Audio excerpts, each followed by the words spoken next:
আপনি কি জানেন আপনার অস্তিত্ব সম্পর্কে?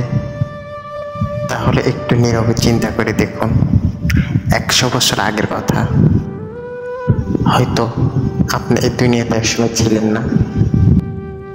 হয়তো সে সময় ছিল আপনার দাদা অথবা পরদাদা। আর এখন একটু করে চিন্তা করে দেখুন, আপনি এই দুনিয়াতে আছেন, কিন্তু 100 বছর পরে হয়তো আপনার কোনো অস্তিত্ব থাকবে না। এখন যাওয়া যাক আপনার আমার চিন্তা ভাবনা, যা পৃথিবীর অস্তিত্বের সময়ের চেয়েও বেশি, যেটা আপনার এবং আমার দ্বারা কখনোই পসিবল নয়।